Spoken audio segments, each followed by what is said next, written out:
Nesengo pekimia na boboto nyonso tokosola na bino na bondeko parce que République démocratique du Congo ezali mboka ya bato ya bwanya bato ya limemia mboka oyo tondankita esengeli topesa ye oyo longo bani oyo ezali ko refléter cerveau na biso oyo ezali ko refléter ba neurones ezali en fonction oyo ezali ko fonctionner normalement ndenge balobaka sika bana mboka tozali kosolola oyo ezali masolo na bino libre débat ba sujet ezali ko intéresser bino au regard et actualité toi les ali tellement en explosion nangonga oto zali ko beta di solo après tweet il y a secrétaire général il y a UDPS Augustin Kabuya Mwanabute ou autaki ko annoncer te sengela ki chef de l'état akamata ordonnance présidentielle instituant l'équipe ya campagne naye sika mutune zali. Est-ce que le président de la République azali nandingisa ya ko kamata moyen ya l'état ko utiliser ango pour na ba fin privé naye ou ezali pour na maponami? Est-ce que ezali permis to autoriser toté lolenge kanesengeli le cas? Est-ce que Félix Tshisekedi azali nandingisa ko kamata ordonnance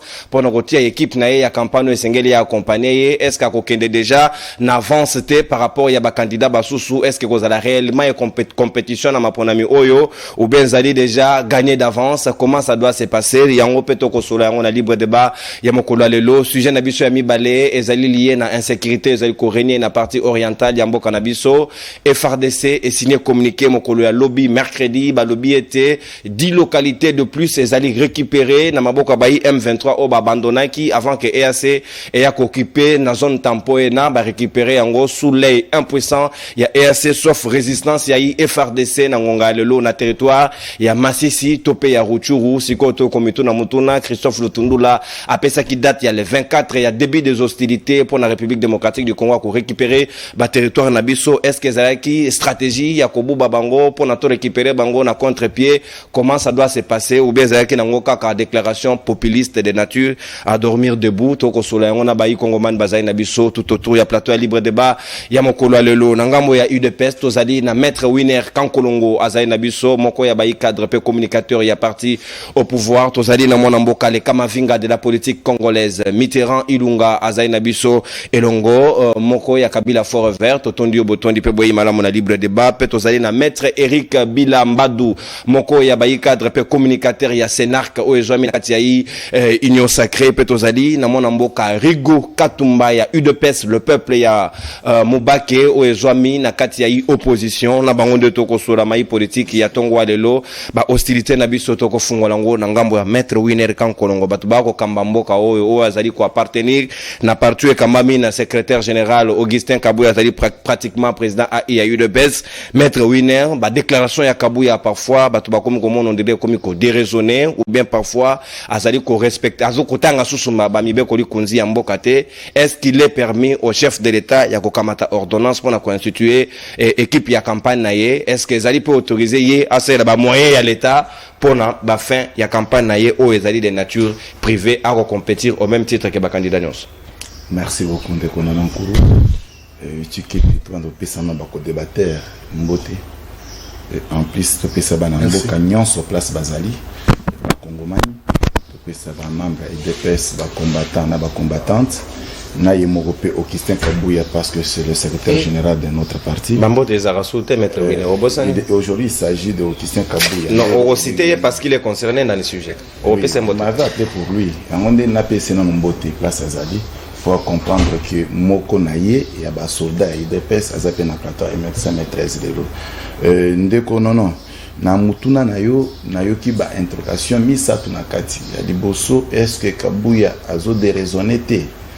Yami balé est-ce que chef de l'état a kozwa ordonnance pour na constituer équipe à campagne? Yami ça est-ce que ça faisable? Très bien. Donc ce sont des trois questions où on a retenir na mutuna nayo. Mais seulement par rapport ya mutuna ya liboso où le lobby est-ce que Augustin Kabuya azo déraisonner na koloba non wana eza komona makambo na ndenga malamu te. Kabuya c'est un responsable Aza secrétaire général et à parti politique et à le premier parti à République démocratique du Congo, ITPS, Eza Kabuya. Maintenant, ce qui questionne Eza suite à tweet naïe. Mais nga naïe que téléphone à Kabuya très souvent Asim Sarango peut battre. Donc il naïe que téléphone à Kabuya Asim Sarango battre. Battu télé. Oh. Or, na lobby boy. Or, ce qui mouto a simbi téléphone, puisque ça est bien meuble, d'office, toujours considéré que le téléphone est comme un mouton. Ouais. Parce que en fin de possession, en fin de meuble possession, vos titres. Ce qui veut dire que mouton a simbi téléphone à Kabouya. Na moment où on a azaki propriétaire à téléphone, a tweeté. Biso to moni tweet, to beng a CG. Qu'est-ce qui se passe tweet to moni wana CG de mais je n'ai pas compris. Je n'ai pas compris na comment moto a tweeté comme on est. Tout ça na kati ya koluka na kati ya bato asimbela ke ba téléphone. Maître oui. Téléphone na ngai yango. Moto na simbisaka par sec na nga ayebani. Et comme ba tweeter na risque ya ko tweeter maître. S'il vous plaît. Est-ce que na kole évoluer maître.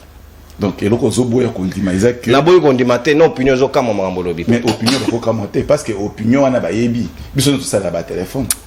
Au moins un jour là libre et mutu mo ko melio non to monite mais je ne comprends pas. Il ne pèse pas non. Bon on a tweet na bilo ko je ne comprends pas. Nazo ko na kati ya tweet pour na ko définir pour na ko aborder pe tweet mais na bali na ko ba boye jusqu'à présent rien ne me prouve na plateau na yo sikoyo parce que moi j'ai que tweet doit appartenir na Kabouya. Que tweet eza effectivement écriture ya Okise Kabouya parce que a démentir mais vous là na ndeko Okise Kabouya za na esika lobelaka. Okise Kabouya loba na ba matinée politique eza organisé chaque dimanche na permanence na biso IDPS. Donc boya na ba micro na bino boya na ba caméra na permanence na biso ce dimanche bokoyoka Okise Kabouya kolobela par rapport à tweet si jamais question na botunye. Ça c'est de maintenant to contre la profondeur il y a tweet. Tozo zwango dans ces conditions là que ça tweet déjà c'est demi. Ndeko tweet wana soki ebimi na cadre wana ngai personnellement naza nango content. Et pourquoi naza content na tweet wana te parce que et ça les références na chef de l'État. Il y a des histoires qu'on ne peut pas impliquer le président de la République. Au sali tweet na quoi na yo toujours supposé dans l'absurdité que ce qui croit que la CGE moko a quoi que ça combat président de la République. Pourquoi président de la République a géré IDPS. Okise Kabouya ko se limiter na gestion na kati ya IDPS. Président de la République a géré la République démocratique du Congo. Maintenant erazo kende na raisonnement plus loin pour que est-ce que akoki ko sala ordonnance pour na ko investir ku équipe ya campagne ya chef de l'État mais ndeko na ngai non équipe ya campagne et qu'on a investi dans l'ordonnance à chef de l'État de peur que est-ce que Kabouya a entouré un juriste mais nous sommes là non mais vous en avez des pestes donc mais je vous dis que ce n'est pas lui venez le dimanche mon frère moi j'ai été une fois estomaqué pour na komona kenatiki téléphone na na palais oui bien na kuti penza leki ya madame hein azui penza tweet azui penza komeli mutu moko message le téléphone n'a pas message. C'est de là que j'ai compris que ça va bien. Donc une fois déjà au ticket comme va bien meuble, c'est pas grave. Donc c'est pas aussi grave, ça peut se transformer d'une manière ou d'une autre. Bah tout le monde a un problème à téléphone. Moutounion soit na minute on a problème à téléphone. Téléphone au sous problème, moutounion soit simbi à glisser loco. Donc ça c'est un faux débat. En réalité, ce qui toujours talaka pour na tweet na terme. Il y a chef de l'État à investir équipe à campagne. Naza contre d'abord équipe à campagne Oyo Toyoki naba nungu hier. Que non équipe à campagne on les a constitué naba François Mwamba naba Kabouya ba Eberande ba Peter. Donc en tout cas là moi je suis contre. Ndeko non. Ce qui chef de l'État n'a mis toizo la nanga place Azali équipe à campagne chef de l'État déjà na discours né à 6 minutes era instaura qui déjà union sacrée, c'est ce qui fait dire que union sacrée wana ndenge ba constitution on a présidium nango ba on faut ba constituer ba chef ya campagne ya président de la République. S'il faut associer d'autres personnes, il faut ba associer ba biso ba tout ça la campagne ya chaque jour ya chef de l'État. Mais oui. Il faut associer ba biso ba communicateur autres sur le terrain pour na ko défendre chef à tout moment ko défendre ba action à chef. Ce sont nous, on est capables de faire des campagnes à chef parce que la population, on est capable bazo zelaba mona ngai na kati ya liste ya bato bazo sala campagne à chef bazo zelaba mona ndeko Eric parce que le BRP chef bazo zelaba mona bandeko nyonso za kati ya union sacrée pas seulement IDPS parce que tout ça n'a pouvoir la discrimination. Tondima qui coach à union sacrée en place, d'où il faut considérer tout le monde. Maintenant bozo sala groupe à campagne bolongoli bandeko na biso ya S bolongoli bati bolongoli Guiter Kamere bolongoli batwana bazana équipe à campagne te sort na biso na S aux amis. Nous, on ne veut pas les gens au besoin de la boutique pour accompagner chef na échec. Non. Ce n'est pas parce que tu as un impérium et que cela nous donne la garantie, il y a que tu as effectivement, en 2023, non, et ça challenge, mon frère. Et ça challenge, il faut... en opposition. Je vous dis, mais c'est possible et faisable. C'est possible parce qu'il y a élection. Dans l'élection, il y a un avance, et ça bitumba. Donc na bitumba il faut être bien préparé bandeko dirigeant na biso na ba chef na biso na ba occasion za payer ya chef ou ba kanisi ko occasion za payer ya chef et zo sala na bango pouvoir moko boya ko zo ba déclaration voire même en absence à chef bazo ba déclaration bazo sala ba groupe tout ça ce n'est pas aussi juste. Là en tout cas moi je suis contre. Mais par rapport à tweet, il y a CG au Christian Kabouya, jusqu'à présent j'ai appelé le CG Ebisingaï, en tout cas ne m'appelez pas pour ces histoires là. C'est de dire que ce n'est pas lui. Là si c'était lui, Kabouya c'est un monsieur qui est 100 fois à Bangakelo hôtel ce qui a lobby à lobby. Ce qui a lobby. Est-il promis au chef de l'État d'utiliser les moyens de l'État? Le peuple congolais dit que Kabouya méthode à communiquer dans la carte de téléphone. Kabouya a ça un message verbal. Non, Kabouya. Il aime l'oralité. Kabouya parle comme ça. Ouais. Parce qu'il y a un art déjà Koloba. Kabouya c'est un politicien, un félin politique qui ne peut pas commettre ce genre des erreurs. C'est un fait la politique. Alors, ceux qui battent bazo kanisa que Kabouya a trichaki pour na kosa la tweet ya lolengwana, en tout cas, ce n'est pas de sa part. Merci. Mais c'est que merci, nous allons toujours continuer à soutenir le chef comme d'habitude. Merci, mon Amboka. Merci, Maître Winer. Batouba chef de l'État de téléphone, ne tweetez pas, il est interdit. Mais vous ne serez pas arrêté. Si vous tweetez, on va seulement faire une communication verbale. Mosaka, tokopesa moto osala mbilinga kotungisa kokota na maloba moninga pona ko réduire état d'antenne na des prises à parole tokozoba yo motane to bobolio soko sali penza o ezali intolérance politique na kati ya mesa wa mutuel okoto sa o moninga ko lobate ozeli biso penza en pleine émission vandi mokef ngwende pendeza kitoko to bongisi fauteuil wana okotala biso lokwa baninga bakotala biso na ndako pourtant ozali na plateau ezaka kitoko mingi te esenge to sola ndenge moko bana mboka Mitterrand ilunga sika maloba ongambo na yo oyoki awa ba tweetele CG sinon Maître Winer na nenga benge na téléphone Kabouya bato komina ete ya mesana ko komata lo mesana ko loba. Est-ce que est-il normal ko ize na téléphone à mutu yemo pas sali démentité et sali tolé nde bato ba se rebifé? Est-ce que le lot est-il permis au président de la République de prendre une ordonnance constituée qui campagne naé? Est-ce que comme ma jurisprudence ou bien est-il aussi permis au chef de l'État d'user des moyens de l'État pendant la campagne électorale pour nous challenger na baninga ba candidat basu? Merci beaucoup Nonon Kourou pour l'invitation et puis pour la parole. Na pesimbo te na baninga na iko kabwana bango plateau na bosani pété peuple congolais o iko nyoko ma mingonyo surtout puis particulièrement ba défenseur nyonso ya kabilisme authentique. Mais ambotena répond na motuna na ko sala moi dénonciation moko sur soi-disant état de droit onde ko Tshisekedi aki ko appliquer na mboka oyo au sujet à l'arrestation arbitraire. Autozel ko vivre mikona mikolo. Ndeko nono mikolo leka ki na plateau na yo au sala ki plateau spécial pour na moko ya baï politique communicateur ya PPRD na combat Nestor qui parle moto. Ou après qu'il soit arbitrairement enlevé, a ki kozala suspendu bien que sous les décisions de carte toi ko yoka ke bali pe ba radier comme assistant na ISTA. Ndeko qui parle moto déjà le lot eko kende 2 semaines azali introuvable. Toluki qui parle moto na ba lié d'incarcération nyoso qui parle moto azali toujours introuvable. Toluki na ba amigo ya ANR ndeko qui parle moto azate. Toluki ti na service à renseignement militaire na demiap ndeko qui parle moto azate au point que tokei ti na ba kashwa ba parquet nyoso tout jusqu'à présent tu ebesika ndeko qui parle moto azalité. Mais na kata état de droit au IDP soi-disant alunga qui a appliqué na kata Congo. Tu es bien tes arrestations surtout zarana procédure moko préalable, c'est-à-dire au tindeli mutu mandat de comparution 3 fois ce qui a été ndo salinini auquel qu'on se saisir par un mandat d'amener na personne aïe. Et puis deuxièmement, tu es bien qu'arrestation à OPJ nyoso na droit. On va bien la garde à vie et zarana délai nango. Tu es bien que mutu so baza mappé na niveau parquet et zarana délai nango détention.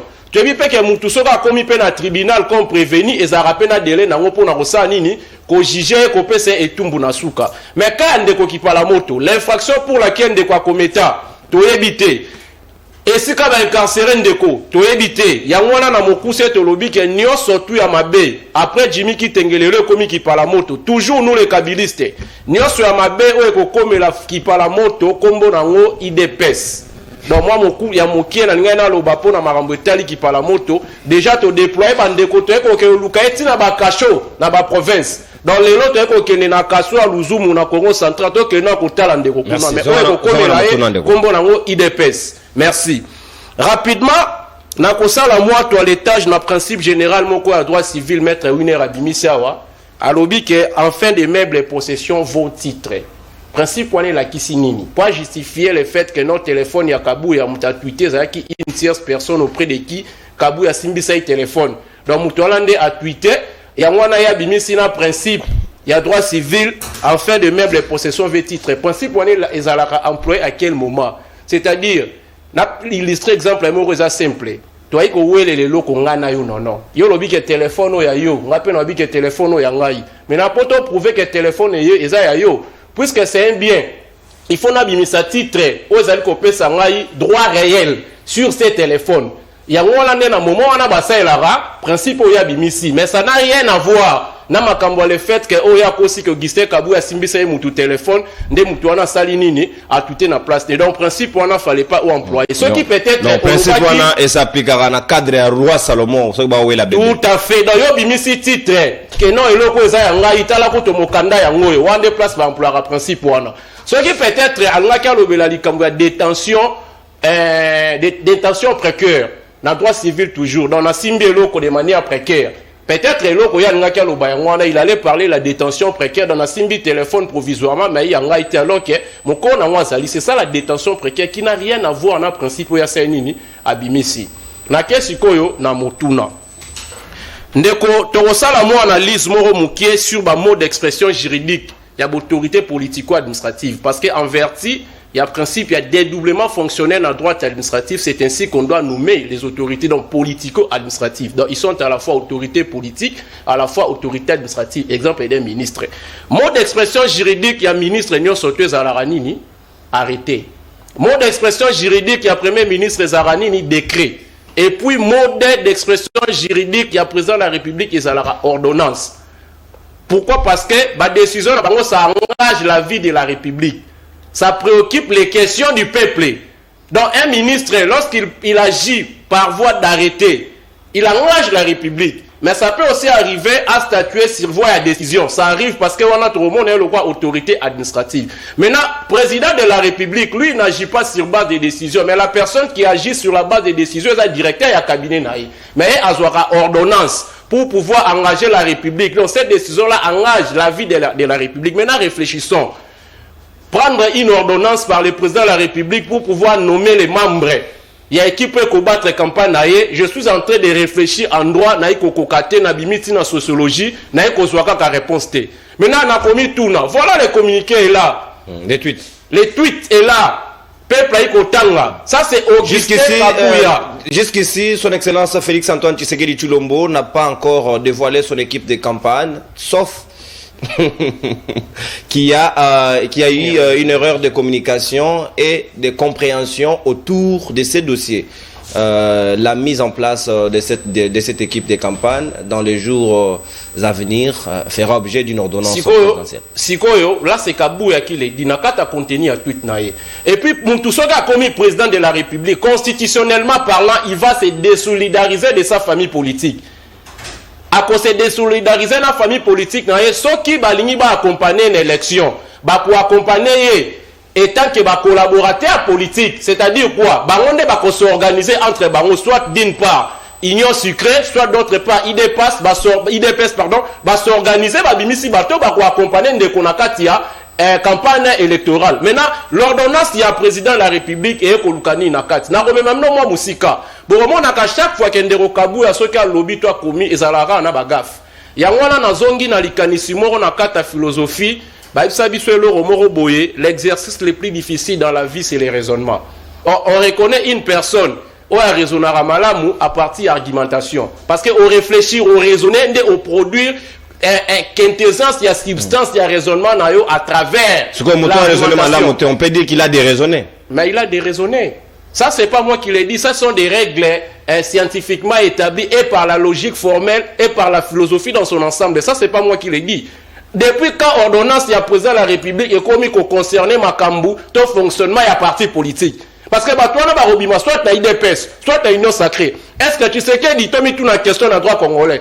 Après qu'on gère les sous-surtout qu'on engage activement parti dans la qualité d'un président de la République, je dis non. Maintenant, sur base de quoi son ordonnance peut être prise pour pouvoir désigner les membres qui vont accompagner la campagne électorale. Il y a un Ebisabino Boué, depuis l'IAO à Kenda, on dirait qu'il y a une intelligence surtout dans l'IDPS. Au point que Kolukamta Maël, on a IDPS, et ça, le rose, Lukamtu Sili, na Libandi.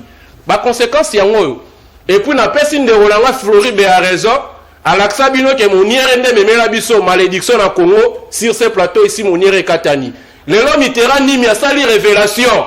Oyo effet na ngoza palpable à l'EINI. IDPS abaka mine Koulouzou. Nous l'avons fait avec raison. Comment est secrétaire général? Merci. Bon, on a compris Ndero Kabou Abobo Sanata Loba qui a Zarane secrétaire général à IDPS mais à famille présidentielle. Peut-être puisqu'il est de la famille, il fait partie de ce qu'on appelle la maison civile, la chef de l'État.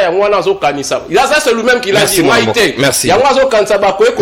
Ordonnance toi qui combattre campagne à Tshisekedi. Merci mon amour. Réfléchissons en nombre d'États. Merci Mitterrand, il a débordé de 24 secondes. Non, Pessango, Maître Winer, Pebaninga Basusu et aux ala pour des raisons d'équilibre et attente d'antenne. Maître Eric Bilambadou, Yozali na Sénarka, Union et Sacré, et Membongo, Lokonda. Na pesi mbote et Payazwami, est-ce que le lot aux alliés d'accord na Twito est officiel, na compte certifié à Kabouya. Le compte est certifié. Et ainsi, on a blé, bâti, vuana, c'est ça la certification. Donc, il n'a pas nié ce tweet. Il n'a pas démenti à retweeter pour donc pour nous, dans le principe, il y a art de considérer que jusque-là, c'est ça, la vraie information. Est-ce que c'est comme ça que ça devrait se faire? Merci Mingi Ndekononon pour l'invitation. Mbote na baninga tozala bango na plateau. Merci. Mbote na ba téléspectateurs surtout il y a libre débat CML TV 13. Et na bande konanga ya Snark évidemment. Et le roi bosé na loba rapidement comme biscuit d'entrée na ngai ezali ngaza notable ya matete. Ba makambo matete na banda mingi na yango na plateau na ba plateau nyo sur les kaka. Nazo beta c'était na likambo itali kuluna. Vraiment trop c'est trop c'est trop et comme le roi nzembo te rebiso to à la TV to beti lisola kuluna to zonga banda to ki ba bomé moto nde to zolo ba boelelo moto zo kota na sama belé parce que pourquoi ba bunda ki kuluna en fin de compte ba bomier et ce qui est regrettable à proximité des 4 postes de police et les gens qui me suivent à ma tête partout ba aide marna zoloba donc général Ifenge avec le respect des généraux que nous vous devons comme administrer la bino ensemble de Bourgmestre, vraiment, on vous trouve un peu désattentionné de ces problèmes. Prenez des dispositions qui s'imposent. Les peuples, on ne les gère pas dans le sens des caresses. Appliquez la loi, arrêtez-nous ces délinquants qui mettent des gens très mal à l'aise. Donc, tout bon parce que les locaux, tout le monde est dénoncé dans la TV, c'est quoi, lobby, les lobbies, action, réplique.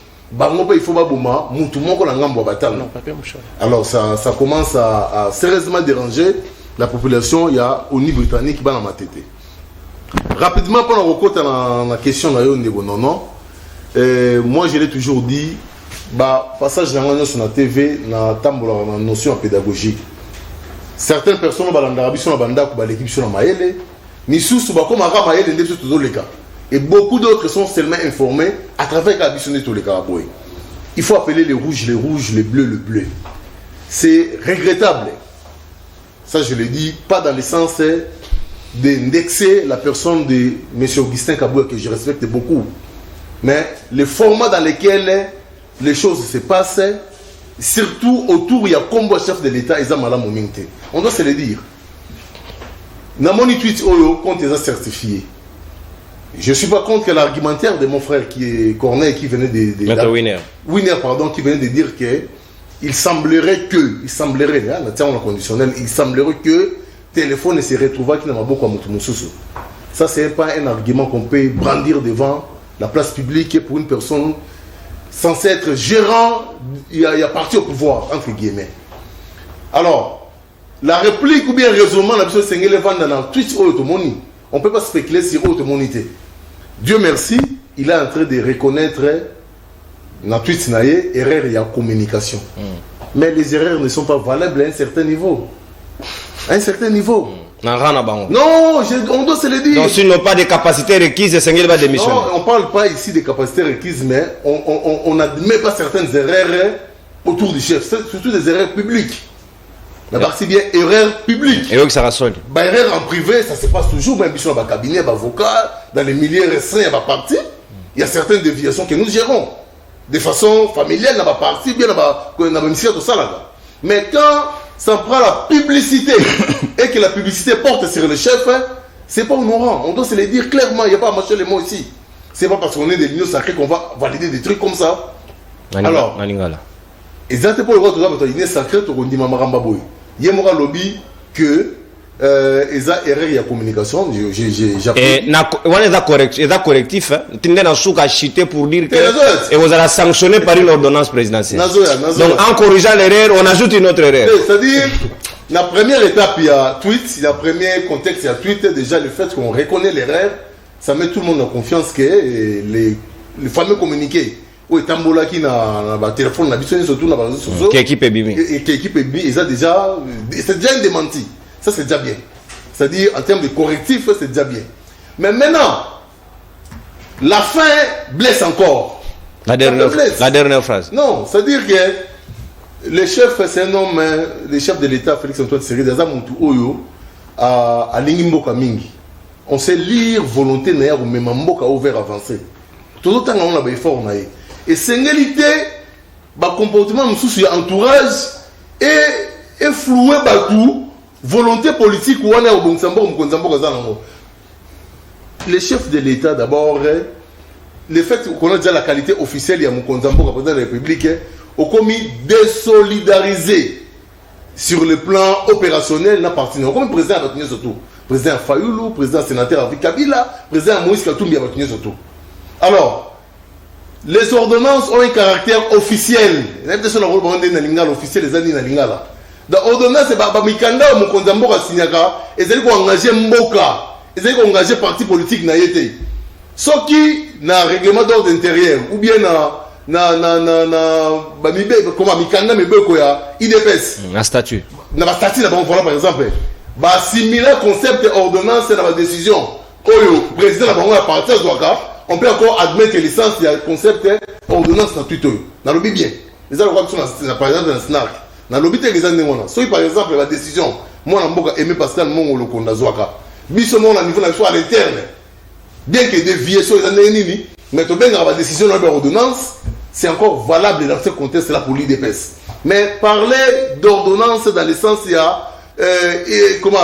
Non, mais maître, moi je peux contredire votre argumentaire que Yoro Bageza valable était parce qu'en tête à tweet Balobi, son excellence, le président de la République, Félix Antoine Tshisekedi Tshilombo. Donc décision n'a déjà d'office et qu'on contre le cadre de l'IDPST.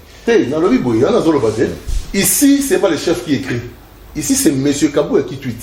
Et qui fait référence que la décision, il y a où non, c'est-à-dire ici, ces propos n'engagent nullement M. Tshisekedi, Félix Antoine Tshisekedi Tshilombo, le président de la République. Ça n'engage que les concepteurs et l'écrivain. Il y a tweet, ça n'a rien à voir avec les chefs de l'État. Même si on va détecter 50 000 erreurs ici, ça sera toujours à l'actif de M. Kabouya. Et là, on a faute à français. Bon, on a tweet les gars, évidemment, tout le monde comme ça, qui tweet, les articles, il n'y a pas de problème. Moi aussi, au fond, on a le fond. C'est-à-dire, ici, l'ordonnance, les chefs de l'État ne peut jamais, et je sais que c'est un homme averti, c'est un politicien de première ère, à corriger jamais qu'on tremper dans la déviation, il y a erreur publique ici à niveau.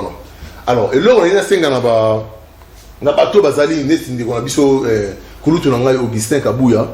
C'est. Atika Okoma. Il a toujours bien parlé, il s'exprime bien, il se défend très bien. C'est venu, et heureusement que lui-même a compris que c'était une erreur. C'est maintenant au niveau de l'erreur de communication qu'il faut voir les modes opérationnels et à amener dans le tweet. Il se pourrait que maître moi ils appellent vérité que mon Twitter qui n'a place qu'on sort parce qu'il a reconnu l'erreur de communication. Mais somme toute, on a clôturé argumentaire dans et l'autre téléspectateur tout les alliés que moi n'amboka Félix Antoine Tshisekedi Tshilombo a coquille jamais pour une équipe à campagne aux alliés fin privé naie